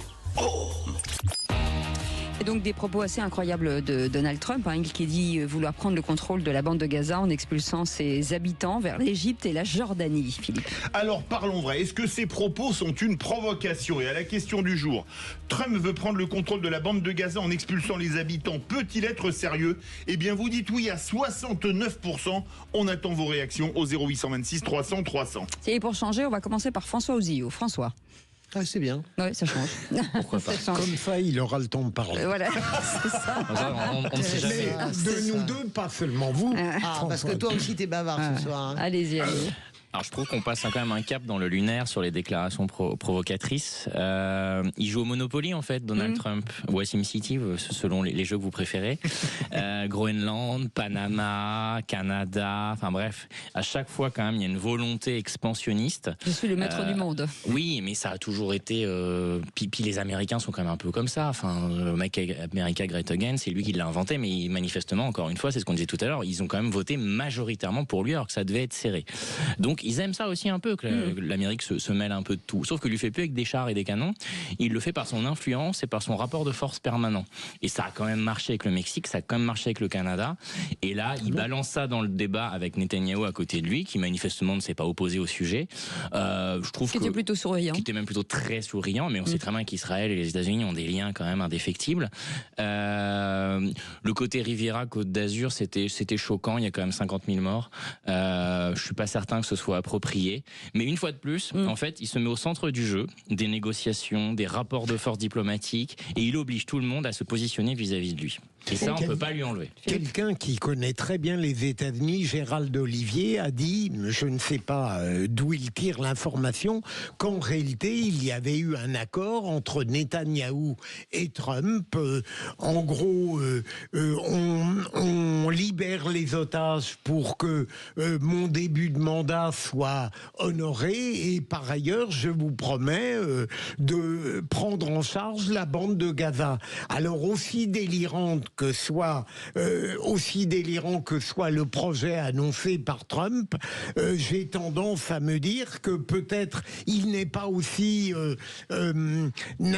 absurde qu'il apparaît au premier abord. Est-ce qu'il ne cherche pas à renvoyer les pays proches à leurs responsabilités qu'ils ont toujours fui? Est-ce que ça ne pourrait pas être ça? Françoise Degois, ces propos vous paraissent... C'est vraiment lamentable en fait. Hein. Je pense qu'on ne devrait même pas les commenter. Il faudrait tout le monde les commente. Hein. Je sais bien. 2 millions de Gazaouis. Gaza appartient aux Palestiniens. Ils ont déjà... vous connaissez mon amour pour Israël. Vous savez très bien à quel point je fais toujours la part des choses. Mais là, c'est juste pas possible. Les renvoyer vers l'Égypte et la Jordanie. Il sait très bien, Donald Trump, que ça n'existe pas. Il sait très bien qu'en 48, déjà, les Palestiniens qui ne sont pas restés en Israël, ceux qui sont restés sont devenus les Arabes israéliens avec la nationalité israélienne. Hein. Les mêmes droits, sauf le fait de ne pas faire l'armée, sauf de manière volontaire. Vous savez très bien que sur le pont Allenby, à la frontière avec la Jordanie, il y avait les armées du roi Hussein qui repoussaient les Palestiniens, qui voulaient revenir en Jordanie.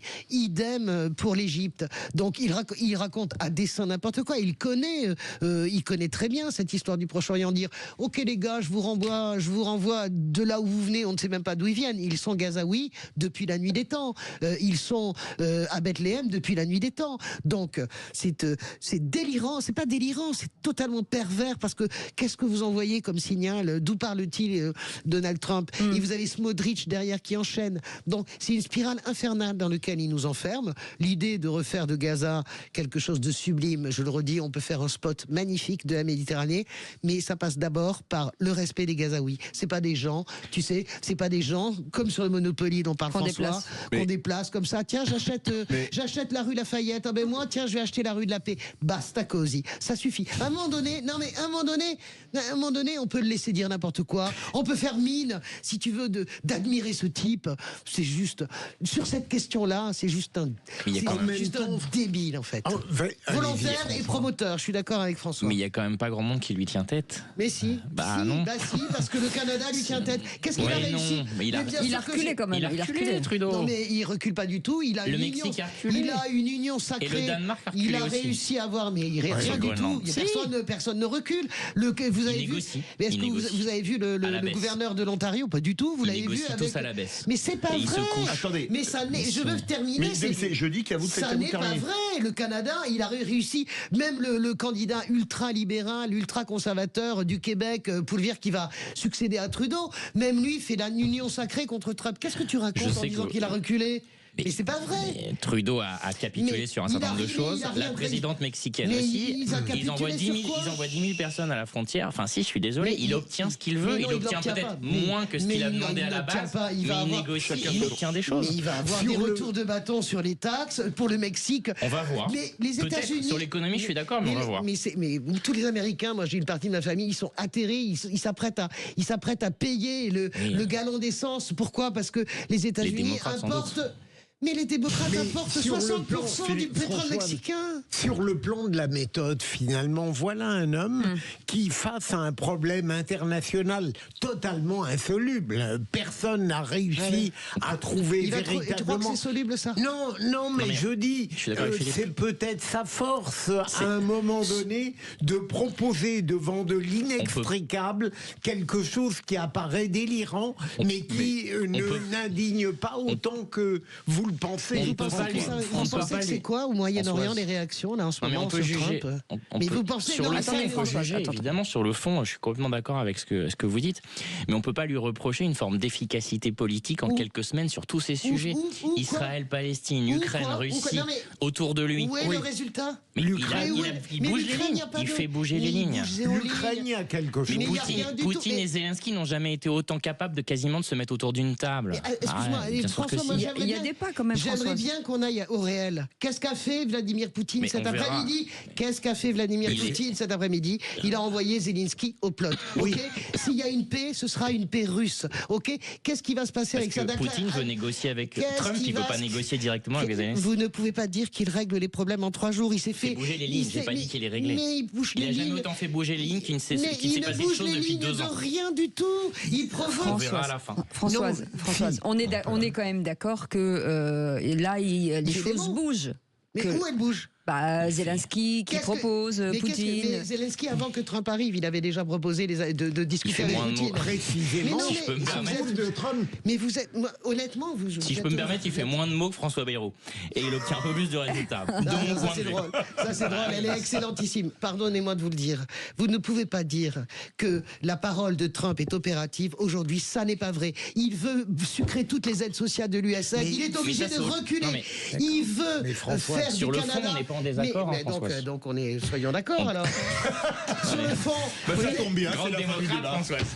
Ça tombe bien, ça finit comme ça, c'est bien. Le sujet c'était plus la forme au final. Il se marièrent et eurent beaucoup d'enfants, mesdames et messieurs. C'est nouveau.